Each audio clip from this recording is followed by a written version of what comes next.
Yes, brothers and sisters, lovers, haters, boys, girls and vibrations. Hope everybody's well. Well, some paggers last night on the UFC.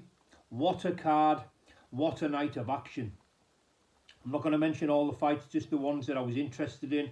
I was up, set the alarm at about 3:30 in the morning. I was up with popcorn and a bit of junk food and a few vapes. You know, just soaking in the fight card.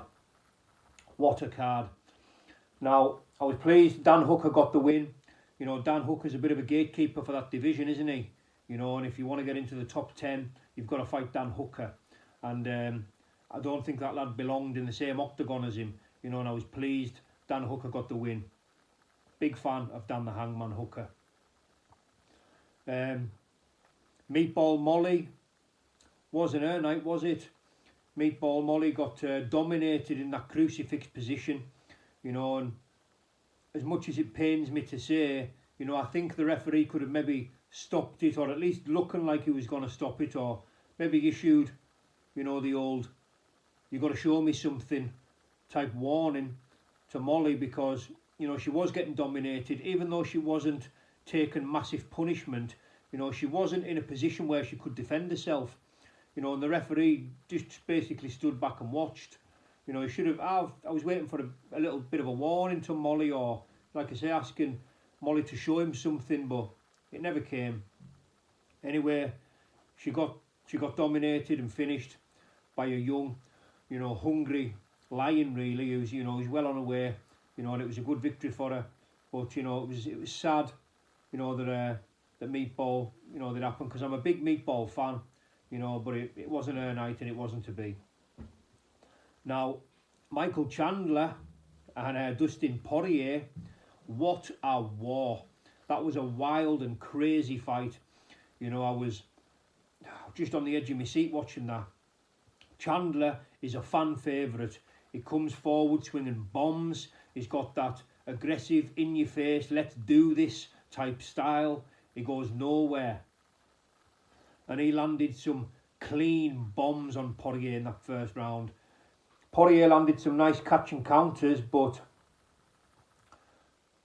what a first couple of rounds. I mean, what's not to like about both of them fighters? They both bring it. You know, Dustin Poirier's perhaps a little bit more technical and, you know, a little bit more patient, but you don't get much time to think when Michael Chandler's in your face. What a fight. You know, I was pleased when Poirier got the finish, because I thought he deserved it. You know, he hung in there. He took some punishment in that first round, and by his own admittance, he was hurt badly. And that got fight of the night, and rightly so. You know, Dustin Poirier is, as far as I'm concerned, you know, the man really, outside the champion and Oliveira. You know, I don't think anyone in that division can beat him. I know he lost to Khabib, but Khabib's out. Now you've got Makayev and Oliveira. You know, I'd like to see him in with Makayev. He deserves that title shot. He deserves it. You know, he has. It's one of them. You never know how many fights he's got left. He's been in so many wars.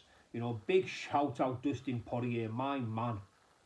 What a victory over a game, rough, tough, durable, explosive Michael Chandler. The co-main event, Zhang Weili dominated, and I mean dominated, you know, and I think she was a heavy favourite for a reason. I thought that fight was only ever going to go one way, you know, and that was what it was, a bit of a demolition job. The main event, what a fight. You know, it ain't over till it's over. You know, if you look at the end of that first round, when Adesanya rocked him and wobbled him badly off that right hand left hook, right on the buzzer.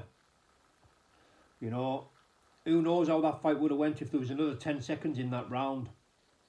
He was hurt badly. He wobbled back to his stool. You know, but I give Pereira the second round. But by the time they went into the fourth, I think me and all the judges and everybody else had Adesanya 3 rounds to 1. You know, and he'd been getting away with leaning on that cage, hadn't he? He was getting away with leaning on that cage for all them rounds.